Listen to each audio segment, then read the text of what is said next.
Video 51W, Food the Grub, Food Ignorance. You're welcome back. It's St. Stephen's Day or Boxing Day in England. It's the day after Christmas Day, the 26th of December. Call it as you wish. I hope Santa came to all the youngsters. I hope Santa Claus came. It's Santa and Father Christmas in some places. In Ireland, it's Santy, S-A-N-T-Y. Anyway, we're going to look at food and food ignorance and all about food. And the television is inundated with food programs, cooking things and open a tin of rice and making a program of it. I mean, absolutely ridiculous situation. My camera's going a bit wonky.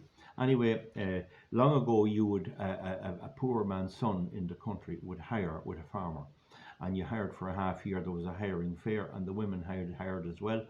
And a big thing was it was £6 a half year was the fee in about 1930. But the big thing was to get food. If you didn't get the food, your energy would go down. Now, some hired people had no idea about cleanliness or hygiene or anything else, but they still had to get an intake of food to get them to work. And in the houses, it was generally accepted that if there was a scarcity of eggs or something, you still had to feed the hired boy and the hired girl. They had to get them the food because they had to work. If they didn't work, they wouldn't get paid. Now, anyway, I come on the scene anyway. We were very lucky at home. My mother, God be good to her, was a good cook. And we had great food. We didn't know how lucky we were. And I am a great cook, very, very good cook. Even I say it myself, and all belong to me are good cooks. And a great sense of timing. I mean, if you have something boiling, let's say it's a bacon joint and it takes 2 hours to boil.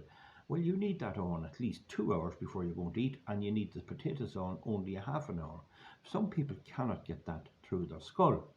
A few years ago, had to deliver a dresser that a lady bought online, a good one too, and she was in a flat. It was an apartment thing, very plain, ordinary, plastered walls, painted walls, somewhere around Monkstown or up there. And we brought in the thing, and we had a job getting it up, but we got it up anyway. And she says, will you take a cup of coffee? And I was just to see what the story was. Oh yeah, I said, well sure, if you want to make a cup of coffee. Can you make coffee? I can make coffee, but nothing else. I said, what? I can't, can you not cook? No. She says, I work in a particular thing, I'll not say what it is, and they have a canteen, and I eat there, and then on Sundays I go over to my mother and she cooks. She couldn't cook anything, only a cup of coffee, and she could open a packet of biscuits. She could open a packet of biscuits and she could make coffee. And I was intrigued with this. This girl was about 33, and a lovely person she was. But she couldn't cook at all. Couldn't cook at all. Now, anyway, when I was growing up, I had an enchanted upbringing in rural Ireland. There was trout in the river, there were animals all over the place, wildlife, we had cattle. And I had a catapult and I had a fishing rod, and then I got an old single barrel gun when I was 16. I got the guards give me a license, but I was very safe for a single barrel gun, and look at the crack I had growing up. And then there was all the other things and doing the farm work and the threshing mills and all of that. But anyway, I got a wee job at about 17 cutting corn, going around with a fellow with a binder. He had a binder that the tractor put it into to tie the corn, and you didn't have to do it by hand. And in my lifetime, I actually tied corn with my hands. There was a table on the horse-drawn mill, and it left the corn out in a lump, and you gathered it up and you tied the thing on it. I did that in my time. In any event, anyway, there'd be some people who'd be great, and sometimes you'd have men on their own, and it's amazing how they could give you something relatively tasty and nutritious, and they had no one there to keep the place clean or anything else. Then there'd be women, and some of the women would be great, of course. Just you would have nothing, you'd get the proper dinner and all. But in a lot of places the women wouldn't be good cooks. And I say women because it was the experience I had with women. But there was one house, and a big stout woman, and she was always talking. She couldn't stop talking, and she had an unbelievable reputation for the food. But they had a well a little over in the field, and I saw her myself going over for water and getting me to carry a bucket, because I was living not too far away. And when we went over to the well, there was 3 geese swimming in the well, The well was a proper well near a drain, but it wasn't clean and kept right. A well should have no water going in except from its own source, and then the water should run away. But this had the water from the drain going into the well and out again, and all of that. But the geese were in the well, and the geese were making a shitting and everything else in the well, and the water was semi-green. Now, if the stuff was going down to the bottom, and all she did was get out of there, and she chased them out. She waited a few minutes talking, and then she brought the water back, and she made the tea and made all the cooking from it. I heard genuinely too from a person.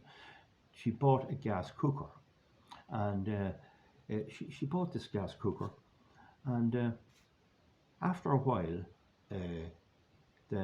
the lad that put it in, that sold it to her, he was a trader in the town. He put it in, and he may not have tightened the clip on the hose properly, because there was a bit of a smell of gas, and the next thing she sent in someone, there's a problem. And it was maybe 2 weeks after it was installed when he went out, and he checked it, and sure enough the jubilee clip wasn't properly tightened, and he tightened it, and he tested all the top rings, and now they were working, and there was no smell. Great job, only a simple thing. And he happened to open the oven door, and there was a hen hatching. She put a nest of hay on the oven, and she let the hen in and out every day, and the hen was hatching her eggs. Now, she didn't turn on the oven, but she wasn't using the oven. She was only using the top. So the way she thought was, why waste this lovely hatching place for the hen? And when your man opened the door, there was the hen looking at him out. And eventually she called out the hen or whatever, and there was a nest of eggs, after a dozen eggs, and the hen hatching in the oven. And she was in and out every day, so the hen was safe enough. I presume I don't know what the hen would do for doing her calls of nature or anything else. I merely tell it to you that was a fact. Now, don't jump to the conclusion that the gas was switched on. There was no possibility of her doing that, but still, imagine that was happening in Ireland in the 60s. Anyway, I remember doing work for her again. Just I'd be up on my own, and I knew nothing. Nobody told me at home not to go, and she'd give me beef. And if you can imagine a kind of a piece of beef, or like a porterhouse or a T-bone steak, we'll say it's that shape. Anyway, it mightn't be that thick, but probably buy a middling piece of beef off the butcher. But this is the shape I got. And what actually happened was, she was eating it. She ate it up to the bone, and there was a bit extra on it, and she served that to me with my dinner. And it took me a moment or two to realise what I was looking at. And you could see the tracks of her teeth, where she had different types of teeth in the meat. But anyway, about 2 years later, there was a threshing mill. Now, for those who don't know, the threshing mill would go around with a tractor and a mill to thresh the corn, which would be built in a rick in the garden, in the haggard in the garden. And it was all there. Everyone had to go. You had to give the help. The man himself would go to your threshing mill, and you'd have to go to his. And I remarked, when the thing was over and the belt was taken off the mill, everyone went running off. Nobody would go in.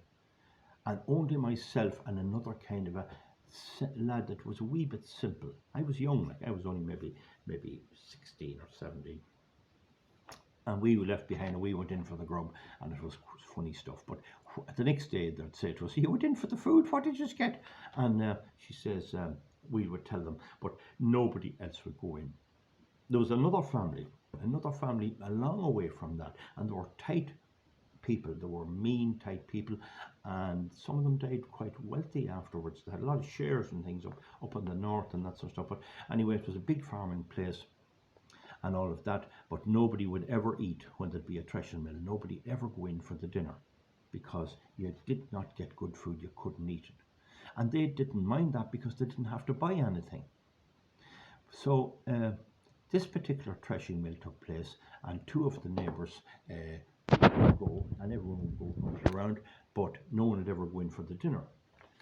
So this particular threshing, the young lad went round, the son of the house, which was probably 25 or 6, and he says, "Mammy wants you in today. There's good bacon today. Good bacon, good spuds, the best of it. We didn't give you any dinner this last while." And she came out, "You'll have to come in for the dinner." So the boys decided to try this, all except two neighbours. So they went in and they had the dinner, and it was boiling bacon, potato, buttermilk, and it wasn't so bad. It was edible. It was edible stuff.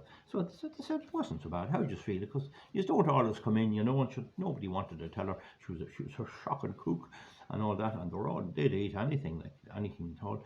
But anyway, when the threshing was over and they all got their cup of tea after there'd be no dessert or anything, it'd be just the main course, they all headed out, and two of them were walking down the road with the pitchforks on their shoulder, and the two neighbours who knew about them were out cutting the hedge by the way, and said, well, how are you doing? You should have come in, we got a good dinner. Oh, you got well fed? Oh, we did, yeah, oh, we wouldn't go in. And why would you not go in? Says the boys cutting the hedge that didn't go in. You know what you got? The sow, she had a sow, and the sow had 15 pigs yesterday. 15 pigs. And every one of them died. And that could happen. Long ago, a sow would farrow and the whole pigs would die. Or half of them would die. I remember as a young lad, the sow having maybe 12 pigs, and to be always a couple a day. You'd rarely ever get them all out, and they put them in crates to try and prevent them lying on them, and there's all of that stuff. But anyway, she says the sow had 15 pigs, he says to the boys coming down, and the pigs were all dead, and what you were after getting was they cleaned out the dead pigs out of the sow and they cooked them for you, and you're after getting, that's what you're after getting. The pigs never lived, like they were born dead. Anyway, I tell that. Sometime later, I happened to be doing work in an institution for a thing, and I was there. And the food in most state institutions in Ireland is controlled by the Inspector of Prisons. So the Army barracks, the Garda Training College in Templemore, and all of those kind of institutions are all under the control of the Inspector of Prisons, and the Inspector of Prisons makes sure the food is good. You never hear complaints out of Irish prisons about the food, because the food is good. And I always remember I used to get me dinner there, and not because if you were working there, you could go in and buy your dinner or get your dinner, they'd throw it to you. And that have down in this place that have lovely golden wonder potatoes, lovely fish, lovely good food, really good food. But the people that were there, like the soldiers and the other people, they'd tell you, no, it's shocking. And I'd wonder, how can they be saying this food is no good when I know it is good? And they would often go out and go away and be in digs. And I was in digs many a time, and they'd be there, and the digs would be shocking. You'd see the salad in the summertime, and the egg running down the salad. They wouldn't boil the egg hard. I remember one time being in digs, and I got up early in the morning and had to wait on somebody who didn't arrive, and this landlady made a big pot of tea and put it on the stove before the mission. There was a mission. She was religious, and but I timed the pot of tea, and the pot of tea was bubbling on the range from she went to the video, or went to the mission, until she came back, and she had to drive 3 miles and collect other people and leave them back. Okay, so that means that the tea was nearly almost 2 hours old, and I saw in the digs there was a lady working in the bank, and there was other people and staff there, and she served the tea as if it was fresh. She had no concept of that. And the bacon, you put a shoe on your feet, on your shoes. You could put a sole on your boot with the bacon. So there was something, and it must have been terrible long ago. It must have been absolutely long ago. There was no hygiene. And another thing that drives me mad, and I still see it, is cats and dogs eating up plates. I don't believe a plate should be licked by a cat or a dog. It just turns me off. And I saw that happening in houses, and you see it even yet. I think it's bloody disgusting. I bloody well hate it. Now, that doesn't mean I'm very squeamish. That does not mean that. No better man, when there's hay being made, if I was having a flask and a sandwich, and the sandwich fell on the ground, I'd pick it up and eat it, because the ground where the hay is cut is clean. But if it fell where there was people walking, and people go into toilets, and they get their urine on their shoes, and they come out and they walk on the floor, that floor is dirty. If something falls on that and you eat it, you're contaminated across. Now, you can have too much hygiene. You certainly can. Kids brought up in ordinary running around and rolling in the clay and getting a bit of muck and getting a bit of wood on their hands and things like that, that's good. That boosts the immune system. And round the farm, I've often my hands on a big dirty chain or something, and rather than go and get gloves, I just don't bother. So I'm getting a certain amount of it, but it's what I would call clean dirt. It's not dirty dirt. It's not dirty dirt. But to finish off any of the story, folks, I just want to tell you one more story. We were going round with the binder, and there was this other old lassie, and she was always talking and yapping and all the rest. And the kitchen was terribly dark. It was a real old house. It's derelict now. The kitchen was terribly dark, and we were sitting at a table at the window. And the lad that was with me was a very, very nice fella, a very good lad. He had the tractor, and he was particular enough now, you know. But anyway, the table, we'd say, it was like that, and she insisted we go in, but we would not eat, and were very, very afraid. But what she gave us was a bowl of rice. She made rice, hot rice in a bowl, and a bit of blackcurrant jam in it, right? So we were sitting here, just a chair. We were sitting like that, and you could barely see. And the next thing was, everything was all right. The rice couldn't be that bad. It was out of a pot. We were prepared to eat it.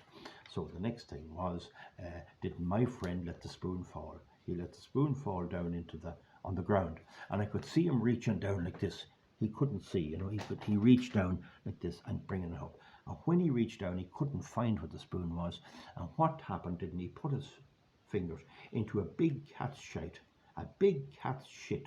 And when he brought them up, the shit was on his fingers. And I started to laugh. And I nearly busted laughing. I laughed and I laughed.